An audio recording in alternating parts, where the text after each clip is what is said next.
시청해주셔서 감사합니다. 아이오닉5는 사전 계약 하루 만에 23,076대가 계약이 되면서 자동차 시장에서 큰 주목을 받고 있습니다. 최근까지 집계된 계약 대수는 4만 대 이상으로 알려지고 있어 향후 지속적인 계약에 따라 더 많은 계약 물량이 대기할 것으로 기대가 모아지고 있습니다. 하지만 현대자동차의 첫 전용 전기차인 아이오닉5의 1회 충전 후 최대 주행 가능 거리가 405km로 측정되어 이슈가 되고 있겠는데요. 그 밖의 전기차 관련 소식들도 함께 살펴보도록 하겠습니다. 영상을 시청하시기 전에 구독과 좋아요 그리고 알람 설정까지 꾹 눌러주시면 감사하겠습니다.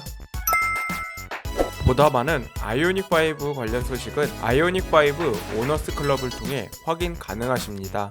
출시일까지 카페 회원분들께 더 많은 정보를 전달하기 위해 나아가겠습니다. 최근 환경부 산하 기관에서 공개된 내용을 살펴보면 아이오닉5 롱레인지 후륜구동 모델의 상온과 저온에서의 최대 주행거리와 최고속도 그리고 배터리 용량 등 공개가 되었습니다. 상온에서 측정된 최대 주행거리는 405km로 측정이 되어 많은 이들에게 적지 않은 충격을 가져다 줬습니다. 게다가 저온에서의 최대 주행거리가 354km인 점은 더욱더 큰 충격에 빠질 수밖에 없겠습니다. 물론 아이오닉5 롱레인지 차량의 저온에서의 주행거리는 상온에서의 87% 수준인 점은 그래도 위안을 삼을만 할 것 같은데요. 과거 테슬라의 구형 모델 3 롱레인지 경우 저온에서의 주행거리는 상온의 61% 수준에 불과했었습니다. 물론 올해 출시된 신형에서는 이러한 문제점을 개선하고 88% 수준의 지금의 아이오닉5와 비슷한 수준이라고 볼 수 있겠습니다. 한편 최근 공개된 아이오닉5의 주행거리는 앞서 출시한 코나 EV와 비슷하고 한국 GM사의 볼트 EV보다 다소 낮은 수치이기 때문에 상당수 소비자들의 반응은 실망감을 감추지 못하는 분위기입니다. 게다가 아이오닉5의 라이벌 모델인 테슬라 모델 Y 스탠다드는 아직 인증거리가 확인되지는 않았지만 퍼포먼스 모델은 447.9km로 주행거리를 인증받았기 때문에 아이오닉5보다 테슬라를 사야 한다는 목소리도 점차 힘이 실리는 듯 합니다. 하지만 테슬라 모델 Y 또한 주행거리 관련해서 아직 풀리지 않은 의문점은 남아 있습니다. 최근 테슬라 모델 Y 주행거리 역전 현상에 대해서 환경부가 테슬라 측에 소명을 요구한 것으로 알려지고 있습니다.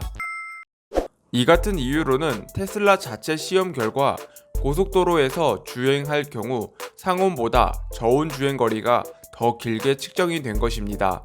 좀 더 구체적으로 살펴보면 테슬라 측이 제출한 모델 Y 롱레인지의 1회 충전 주행 가능 거리는 상온에서는 488.5km인 반면 저온에서는 491.7km로 상온보다 조금 더 깁니다. 하지만 지금의 전기차들은 상온보다 저온에서의 전기 소모량이 훨씬 많기 때문에 저온에서의 주행거리가 짧은 건 수많은 전기 제조사들이 풀어나가야 할 숙제일 수 있습니다. 그럼에도 불구하고 테슬라의 측정 결과는 정반대의 결과가 나온 것입니다.